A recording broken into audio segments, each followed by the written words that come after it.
আমি একটা বিষয় পরিষ্কার করতে চাই, সবকিছু কি আল্লাহর পরীক্ষা? সবকিছুই কি আল্লাহর পরীক্ষা? ভাই, আপনি প্রশ্ন করেছেন সবকিছু আল্লাহর পরীক্ষা কিনা। আমাদের জীবনটাই পরীক্ষা। মাঝে মধ্যে আমরা নিজেরাই নিজেদের জন্য সমস্যা তৈরি করি, আমরা নিজেরাই নিজেদের সমস্যা তৈরি করি। এই জীবনটা আসলে পরকালের জন্য একটা পরীক্ষা। তাহলে তো ব্যাপারটা দাঁড়াচ্ছে কেউ বেহেশতে যেতে পারবে না, কারণ মানুষ মাত্রই ভুল করে। ভাই, আপনি বললেন যে কেউ তাহলে বেহেশতে যেতে পারবে না, কারণ মানুষ মাত্র ভুল করে। আমি একমত, মানুষ ভুল করে, প্রত্যেক মানুষই ভুল করে। আর এজন্যই নবীজি বলেছেন, আল্লাহ সুবহানাহু ওয়া তাআলার করুণা আর দয়া ছাড়া কোনো লোক বেহেশতে যেতে পারবে না।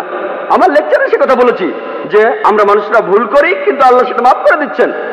তিনি গাফুর, তিনি রাহিম, তিনি করুণাময়, তিনি পরোপকারী, তিনি এই লোকদের মাফ করে দেন। তবে তিনি কিছু নিয়ম কানুন মেনে চলেন। আর আল্লাহ তিনি এমন কিছু বলেন না যে তুমি দেখতে ভালো তাই মাফ করে দিলাম, তুমি দেখতে খারাপ তাই মাফ করলাম না। আল্লাহ মানুষের জন্য আইন কানুনগুলো বলেছেন কোরআনে।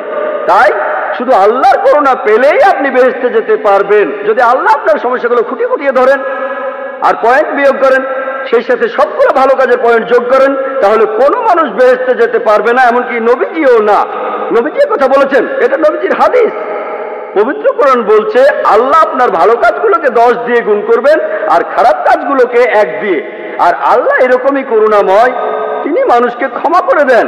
তবে একটা অন্যায় তিনি ক্ষমা করবেন না। পবিত্র কোরআনে সূরা নিসার 48 নম্বর আয়াতে উল্লেখ আছে এবং সূরা নিসার 116 নম্বর আয়াতে উল্লেখ আছে যে অন্যায়টা তিনি কখনোই ক্ষমা করবেন না, সেটা হলো শিরক, আল্লাহ ছাড়া অন্য কারো উপাসনা করা। অন্য কোনো অন্যায় হয়তো তিনি ক্ষমা করতে পারেন, আর আল্লাহকে ছাড়া অন্য কোনো দেবতার উপাসনা করা, এটা হলো সবচেয়ে বড় অন্যায়। আশা করি উত্তরটা পেয়েছেন। আপনি কি আরো কিছু বলতে চান ভাই? হ্যাঁ, এখন ধরি একজন লোক, সে তার সব কাজ ভালোভাবে করলো, কিন্তু সেই লোক তার 3 জন স্ত্রীকে সমানভাবে দেখলো না। সেই লোক কি তখন বেহেশতে যাবে? ভাই, আপনি প্রশ্ন করলেন যে যদি, আমি আপনার প্রশ্নটা বুঝেছি, যদি কোনো লোকের 3 জন স্ত্রী থাকে আর সে সমান বিচার করতে না পারে, সে কি বেহেশতে যাবে? হ্যাঁ, যাবে। কেন যেতে পারবে না? কারণ আমাদের পক্ষে পুরোপুরি নিষ্পাপ পাওয়াটা খুবই কঠিন। আপনিই তো বললেন সব মানুষই ভুল করে, অনেক মানুষই ভুল করে।